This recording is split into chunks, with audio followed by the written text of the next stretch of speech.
Hello दोस्तों, कैसे हो आप सभी। मैं बीके सिंह आप सभी का एक बार फिर से मैथ विद बीके सिंह में स्वागत करता हूँ। मैं आशा करता हूँ कि आप सभी स्वस्थ होंगे, मस्त होंगे और अपनी पढ़ाई में व्यस्त होंगे और अपनी दैनिक क्रियाओं को भी अच्छे से कर रहे होंगे। तो आज का वीडियो हमारा रहने वाला है जो गवर्नमेंट के रूल होते हैं। जैसे आपने देखा होगा डेमोक्रेसी, जितने भी रूल हैं हमारे विश्व में, कुछ रूल इमेजिनरी हैं, कुछ रूल रियल के होते हैं। मोस्टली देखा जाए तो इसमें से ज़्यादातर इमेजिनरी होते हैं। तो देखो, वीडियो स्टार्ट करने से पहले, भविष्य एक ऐसी चीज है जिसकी ओर हर कोई 60 मिनट प्रति घंटे की गति से बढ़ता है, चाहे वह कुछ भी करे, चाहे वह कोई भी हो। तो देखो, भविष्य के लिए आपको कंपटीशन अपने आप से करना होता है, क्योंकि आप भी 60 किमी प्रति घंटा से बढ़ रहे हैं, आपका अपोजिट भी 60 किमी प्रति घंटा से बढ़ रहा है। तो आप कर क्या रहे हैं और आपको किससे ज़्यादा आगे निकलना है, तो वो आपको खुद ही तुलना करनी होती है, क्योंकि वो भी इसी रफ्तार से बढ़ रहा है, आप भी। ये होता है, काफ़ी लोग बोलते हैं कि उसके पास पहले से ये था, पहले से वो था, इस कारण उसका कोर्स सिलेक्शन हो गया, हमारे पास ये नहीं है, वो नहीं है। देखो, ये सब बहानेबाजी होती है। तो आपको बिना बहानेबाजी के अपनी पढ़ाई पर ध्यान देना चाहिए। देखो, आज का पहला वर्ड स्टार्ट होते हैं। देखो, ये सारे के सारे या तो कृषि है या रूल है। देखो, थियो कृषि, रूल बाय गॉड। थियो माने होता है गॉड। तो जो गॉड का शासन होता है, रूल बाय गॉड, जिसे आप धर्मतंत्र बोलते हैं, इस पर केवल भगवान का ही तंत्र चलता है। तो देखो, ये मेरे को कुछ इमेजिनरी से लगते हैं कि धर्मतंत्र, धर्म कहीं पर तंत्र नहीं चला सकता है। प्लूटोक्रेसी, प्लूटोक्रेसी माने होते हैं रूल बाय द रिच, अमीरों के द्वारा शासन, इसे आप धनिक तंत्र बोलते हैं। Plutocracy. Anarchy, where there is no government. Anarchy बोलते हैं जहाँ पर कोई भी गवर्नमेंट नहीं है, कोई भी पावर नहीं है, तो वहाँ पर कोई रूल एंड रेगुलेशन फॉलो ही नहीं हो रहे हैं, तो उसे आप एनार्ची बोलते हैं। डायआर्ची, डायआर्ची माने होता है डुअल रूल, दो लोगों के द्वारा शासन, यहाँ पर दो लोग शासन करते हैं, तो फिर से आप डायआर्ची बोलते हैं। जो नेक्स्ट है, इसमें बस आपको याद ही रखना है, और ये पेपरों में पूछे जाते हैं, एसएससी में तो काफी भी पूछे जाते हैं। ओलिगार्ची माने होता है the rule of few powerful people. तो कुछ शक्तिशाली व्यक्तियों के द्वारा शासन, तो उसे आप ओलिगार्ची बोलते हैं। पैट्रियार्ची, पैट्री माने होता है पैतृक, आर्ची माने होता है शासन, तो पिता के द्वारा शासन। Oldest person is made of the head of family. तो ये भारत में काफी प्रचलन में पैट्रियार्ची। पैट्रियार्की सभ्यता आपने हड़प्पा और मोहनजोदड़ो से भी देखी है, वहां पर थोड़ी मात्र सत्ता थी, लेकिन उसके बाद पैट्रियार्की होती गई है भारत में।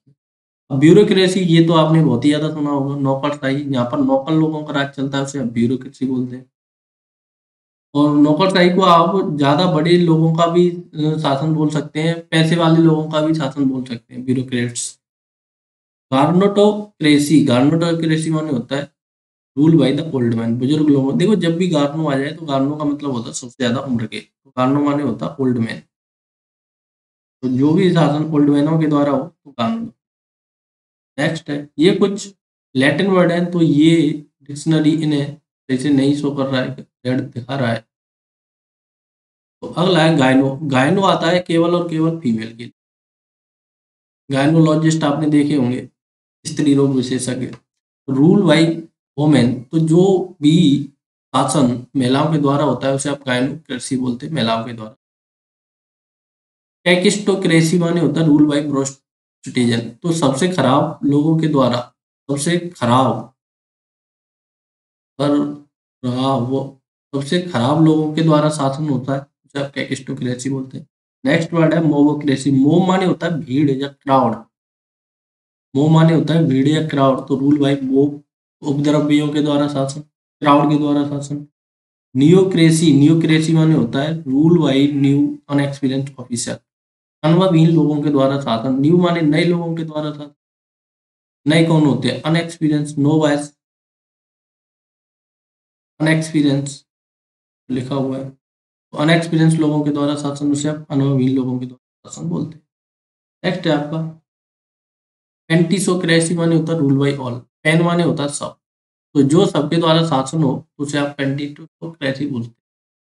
पॉली आर्ची, पॉली माने होता है बहुत, तो गवर्नमेंट बाई मैनी पीपल, तो कई व्यक्तियों के द्वारा शासन, तो उसे आप पॉली आर्ची बोलते हैं। मोनार्ची, मोनार्की माने होता है रूल बाई वन किंग और किंग, तो जिसमें राजा या राजतंत्र चलता है उसे हम मोनार्की बोलते हैं। जैसे कि भारत में या फिर पूरे विश्व में पहले राजतंत्र ही था, अशोक सम्राट था, बाबर सम्राट था, तो ये सब मोनार्की है। ऑटोक्रेसी, ऑटोक्रेसी माने होता है एक व्यक्ति के द्वारा शासन, government by a single person और सिंगल ग्रुप। तो केवल और केवल एक ही व्यक्ति के हाथ में पूरे का पूरा सत्ता हो तो आप उसे ऑटोक्रेसी बोलते हैं। देखा जाए तो आप रसिया की तुलना ऑटोक्रेसी से कर सकते हैं। स्टैटोक्रेसी, स्टैटोक्रेसी ये एसएससी में कई बार पूछा गया वर्ड है। स्टैटोक्रेसी माने होता था army, rule by the army, rule by the army. तो जब आर्मी के द्वारा शासन होता है तो आप उसे स्टैटोक्रेसी बोलते हैं। और इसका बेस्ट एग्जांपल पाक आप ले सकते हैं, क्योंकि यहाँ पर कई बार आर्मी ही शासन करती है बजाय यहाँ के डेमोक्रेट्स के। तो नेक्स्ट वर्ड है डेमोक्रेसी। डेमोक्रेसी माने होता है प्रजातंत्र, गवर्नमेंट बाई इलेक्टेड रिप्रेजेंटेटिव। तो जो भी गवर्नमेंट चुन के जाए सॉरी, जो भी गवर्नमेंट चुन के जाए और वो जनता के द्वारा चुनी जाए तो उसे आप डेमोक्रेटिक बोलते हैं। और ये भारत में है प्रजातंत्र। भारत में प्रजातंत्र है और पूरे विश्व में सबसे ज़्यादा प्रजातंत्र भारत का ही माना जाता है, क्योंकि हमारा देश काफ़ी अच्छा देश है और यहाँ पर प्रजा का ही राज चलता है। एरिटोक्रेसी, एरिटोक्रेसी, एरिटोक्रेसी माने होता है rule by the high class, कुलीन तंत्र। जब वो किसी देश पे का शासन उच्च पैसे वाले लोगों के हाथ में चला जाए तो उसे आप एरिटोक्रेसी बोलते हैं, कुलीन तंत्र, रूल बाय हाई क्लास। यहाँ केवल हाई क्लास के लोग ही आप शासन कर रहे हैं, वही रूल बना रहे हैं, वही सारा कुछ कर रहे हैं, तो आप उसे कुलीन तंत्र बोलते हैं। तो देखो कृषि पढ़ने की क्यों जरूरत होती है। देखो जो भी गवर्नमेंट होती है, आपने देखा होगा कि ये सारे के सारे वर्डों में 5 या 6 ही रियल हैं और 17-18 इमेजिनरी से लगते हैं। लेकिन ये इमेजिनरी है क्योंकि ऐसा कल्पना करी जाती है कि ऐसा शासन हो सकता है, तो आप इसे इमेजिनरी भी बोलते हैं। तो आप देखेंगे कि ये वर्ड एसएससी हो, चाहे सीजीएल हो, चाहे सीपी हो, चाहे जो भी हो, जो भी कॉम्पिटिटिव एग्जाम है उसमें आते रहते हैं।